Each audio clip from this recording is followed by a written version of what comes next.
everyone, and welcome to another episode of 1923 Main Street. Home of the Disney Travel Podcast with the latest Disney travel news. We are your hosts. I am Mike Bello-Braddock. And I'm Amelia Bello-Braddock.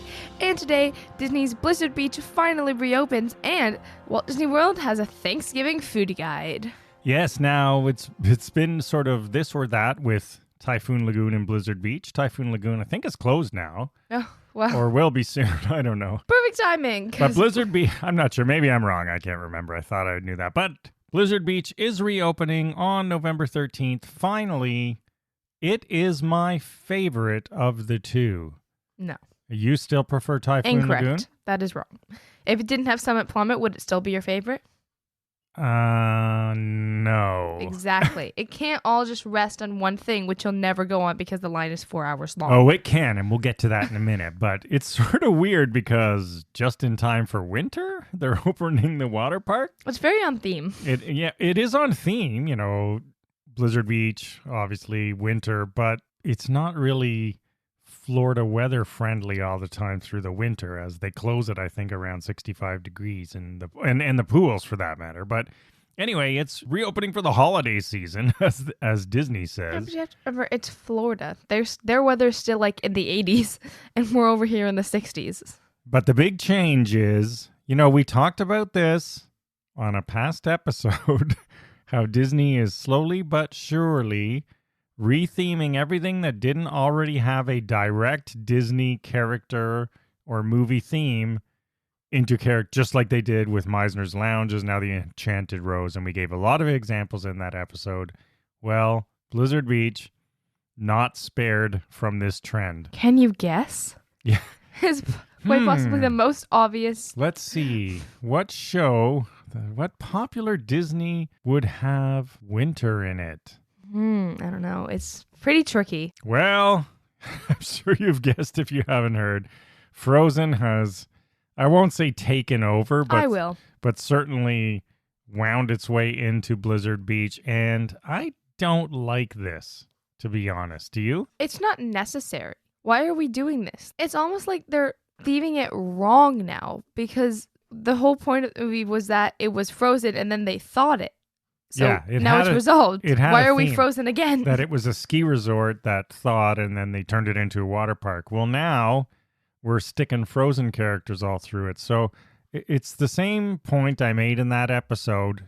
You don't have to bang everything over the head this way. It already was a Disney thing. Everything doesn't have to be related to a Disney movie, for goodness sakes.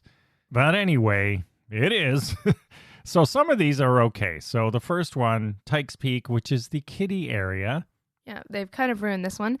They now have an Anna and Elsa igloo castle, a wading pool with Olaf. Yeah, you know, there's slide. This is the kiddie area of Blizzard Beach, and it used to just be sort of winter themed. It was really fun with the zip line. Yeah, the little now zip line. It's probably now they got all these frozen marshmallow zip line. Yeah, they've got those little characters like all through it. But they're also doing some stuff for the holiday season, which is okay, right? So that's different. That's not a permanent retheme, though. They've got the Orangeburg Dole Whip, but there's a peppermint milkshake, so that's sort of good. Oh, goody. And then, you know, sort of a merry atmosphere. And I do like the daily snowfall. So they're sort of taking the snow on Main Street and putting snow on Blizzard Beach, so that makes sense. Well, yeah, that's on brand. And there will be holiday music and, you know, all that sort of festive inner tubes, so some specially designed inner tubes. And then Santa will be there, dressed in his tropical gear. Oh, yes. I'm really interested to see that, actually. What is Santa's tropical gear? You know, as you mentioned, you know, he's probably in shorts. What does that entail? Means he's got his shorts and a Hawaiian shirt on, I'm guessing. Probably. But the real best part of all about Blizzard Beach is Summit Plummet. If you have not been on it, without question, is the scariest ride at Walt Disney World. Forget all these mid-level coasters that we love, like Rock and Roller Coaster and all that. Summit Plummet, not only is it the scariest, it is the fastest ride at Disney World. At one point, not that long ago, it was one of the top scariest and fastest water slides in the world. Not just around here. It still is in Orlando by a long shot, but you go almost straight down And I'm telling you, it is that moment where you teeter over the edge and your feet are sticking out and then you suddenly go down. It is scary. It's truly scary, and it's fast. It's faster than rockin'. It's faster than anything in the parks. That's a lot shorter than Rockin', but That's very short, which some people like. So that is back, and that is a huge, obviously the main draw.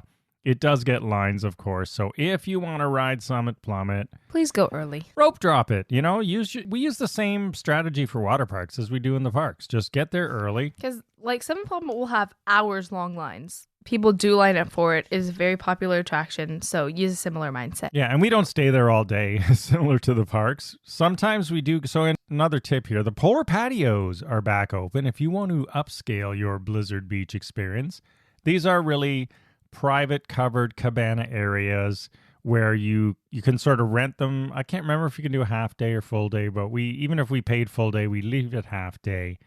And you get, there's good seating, there's refillable drinks. You have like a server who comes to bring you stuff if you want to order food or drinks. It's quite nice because it's very shady, and Blizzard Beach especially does get very, very hot very, very quickly as the day starts to progress. And then you can leave your stuff there and not worry about it. Although we did have, some people who don't know, there's a little rope blocking off the entrance to each one. They're sort of scattered throughout the park near the lazy river, as I recall.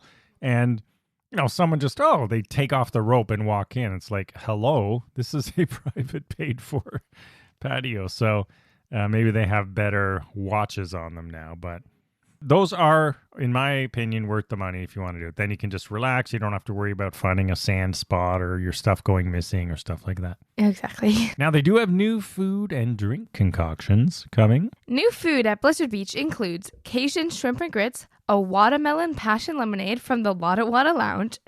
Returning favorites are also still there, so no need to worry.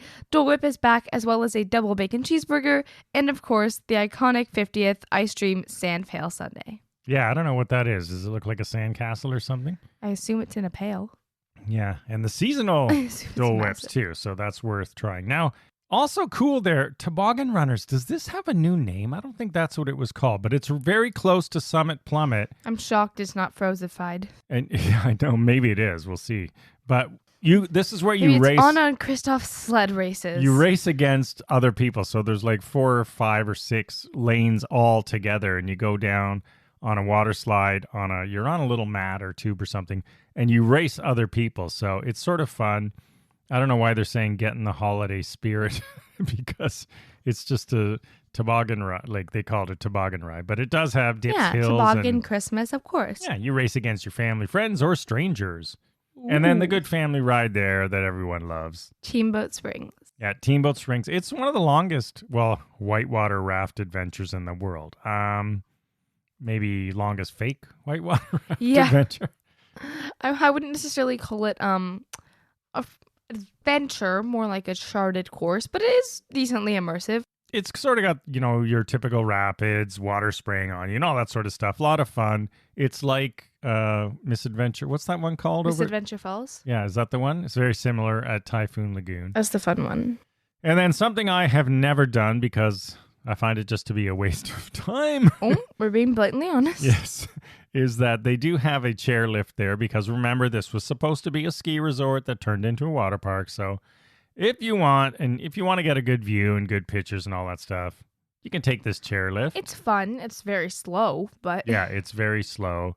So, or leisurely, as they would say. It's a leisurely journey to the top of Mount Gushmore, which is where Summit Plummet is, and Slush Gusher and Teamboat Springs and all those rides. The long ones that start at the top. I don't know how leisurely it is when you realize that the reason it's so slow is because so many kids are unable to get on it at the bottom. Maybe then it's a little bit less leisurely to imagine, but... And then finally there's Runoff Rapids, which is, there's sort of 3 different slides, so they have twists and turns. It's pretty good. It's pretty fast, also taken from the top. So Blizzard Beach reopening on November 13th. If the weather is nice when you're there in the winter, it's definitely worth checking out. We have fun in the water park. It's definitely a fun water park. We never go in the winter. Even in March. I think you have gone once in March, But it's sketch weather then. I mean, for water parks for me. I don't want to go to the water park if depends, it's yeah. only 70 or 75, right? Because then the pools need to be really heated. I in. like it's got to be at least in the 80s for me to go to a water park. That's just kind of a general rule for you. All right, and then in other news, Disney has announced the International Festival of Arts dates for January 13th to February 20th in 2023. Yes, because as we said, EPCOT's always got to have a festival going on. EPCOT's always got to have a festival. Some people actually want this one to be longer. I don't know about that. But this one runs from January 13th all the way through February 20th. And so it's just slightly over a month. And then I believe we start with Flower and Garden. Yeah, and it's sort of Festival of the Arts, but as they do, they expand it. So visual arts, culinary arts, performing arts. So basically, it's a little bit of everything, even to the point, you'd think art, but it's not. They've got 16. No. Everything's an art form at Disney. 16 food studios and with all sorts of menus, and, they make them works of art, of course. I wonder how their plating is what I was just going to say. And there's 2 new ones coming. Modern, located near Test Track, is going to have new avant-garde items. And then another new one, Figment's Inspiration Station. Ooh, I know we'll be stopping there. So, yeah, there's more on those in the future, but lots of things coming at that festival. A lot of people like it. There's 100 artists showcasing their art, and you can learn to draw at the Animation Academy and leave your artwork on the Expressions section, which is a sort of paint by numbers mural, like a large wall. Yeah, it looks pretty nice though. And there's even a scavenger hunt, figment themed. I still think we should try that. The Epcot scavenger hunts are fun. They've done a pretty good job. They're some of the better scavenger hunts. And then they do Disney on Broadway concerts in the evening there. So lots going on. If you happen to be there, it's not just Run Disney in the spring anymore. Epcot's a busy park. Epcot's a busy park. And then rounding out the news this week, we are not going to be there during the Thanksgiving period, but if you are, Disney has a gigantic foodie guide. Now, we will publish the entire thing for Walt Disney World, every hotel, every park, everything, everywhere, all the food there is, and there is a lot of it. If you want a classic turkey dinner with mashed potatoes and all that stuff, there's tons of it, but there are also some pretty cool desserts and other things. So as we do, we will highlight a few of our personal favorites. All right, I'm going to start at Beach Club Resort at Beaches and Cream, which is probably the coolest thing I have ever seen come out of that place. It's visually very appealing. So this is the pumpkin pie shake, and it is a salted caramel milkshake with caramel drizzle, sprinkles, and an entire slice of pumpkin pie on top. Yeah. So this is pretty much through the month of November up to the 27th. Definitely sounds like something that came out of Beaches and Cream, I'm gotta be honest. Yeah, a lot of these are shareable out of that place, that's for sure. I'm sure the price will make it worthy of being shareable as well. And then another one of our top picks over at Contempo Cafe at Disney's Contemporary Resort. They always have good stuff. Yeah. Their desserts have been pretty good lately, especially some of their 50th things. And again, this is one I love the looks of, but it sounds like it might actually taste good. Delicious. So this is a pumpkin cheesecake with pumpkin spice, caramel, maple whipped cream, and fall leaf sprinkles just to make it more visually appealing. Because they're pretty good at the visuals. Pumpkin caramel, maple, those all sound like good things. I think you'd like this one. I would like everything on that we've highlighted. All right, moving on to another one of our top picks. We head on over to Saratoga Springs Resort at the Artist Palette. This is one of mine. They have a fall whoopie pie. Now, I don't love whoopie pies that much, but this one... I don't even know what that is. It's sort of like carnival food. Oh, yeah, enough said. It's almost like a sandwich, but with sort of cakey stuff. So this is pumpkin cake with cream cheese buttercream and fall sprinkles. So it looks pretty good. Pure sugar, but hey, what the heck. Hey, you're in Disney. We're not counting calories. Double Disney or Thanksgiving. Over at Wilderness Lodge, Roaring Fork, which is actually quick service I pretty much like. They have a pumpkin mousse cake, MOOSE, ha ha ha, because it's Wilderness Lodge. Wow, very clever, Disney. This is a chocolate-dipped spice cake with milk chocolate pumpkin mousse and dark chocolate antlers. I'm going to post a picture of this one because it's Insta-friendly. Yeah, I think Disney is definitely focusing more on making them look great, and I'm totally here for that. So now over to Disney's Yacht Club Resort at the Market Ale and Compass. We have the pumpkin cream cheese muffin. So this is a pumpkin flavored muffin. Sounds interesting. rich cream cheese swirl, which I assume is kind of similar to icing. It sounds pretty good. It actually does sound pretty good. It sounds like the flavors would mesh pretty nicely. I'm not a huge muffin fan, but I might like that one. I would make that a breakfast, even though it's not the healthiest thing in the world. But you know what? Whatever. And then also at this resort at Yacht Club, at the lounges, you can try the pumpkin spice martini. So this is vanilla vodka with rum chata, which is sort of that rum cream, and pumpkin spice with graham cracker crumbs around the rim of the glass.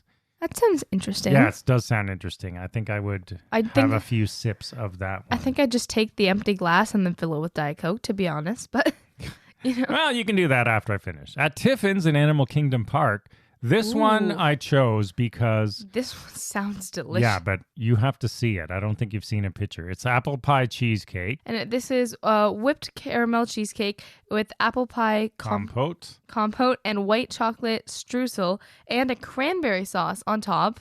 It's not on top. It's on the bottom. This one looks like an apple, like a Granny Smith apple. Ooh. It really does. Like, I want to see this in real life. I've only seen a photo. Obviously, it's not out yet. This one intrigues me because it's not their usual pumpkin flavor, but it still sounds so good. Yeah, it does look good. That is definitely one I'm interested. And then finally, one of our picks down at Disney's Vero Beach Resort, which you know we love. Amelia's going with the plain and simple at Wind and Waves Market. Just a classic slice of pumpkin pie because Disney World has that nowhere, so of course they've got to throw it in at Vero Beach. They must have it somewhere, but we didn't really see it anywhere on this list. It must be in, there's a lot of... They're not advertising that because that's probably the cheapest thing. At pretty much every place, everywhere through Thanksgiving at Disney World. Again, check our show notes or blog post. You can get a turkey dinner. Even at the quick service, there's like turkey slices with mashed potatoes and gravy and all the fixins, stuffing and all that. I think we should make steak a universal Thanksgiving food. That's my new motion to propose. I don't know if that'll go over. People like their traditions, especially you, for one. So hearing you say that is sort of funny. All right, that's the news for this week, everyone. Thank you for joining us. As always, follow along on social media at 1923 Main Street. We will see you again next week for your 15 minutes of Disney magic here, and have a magical day. Bye-bye.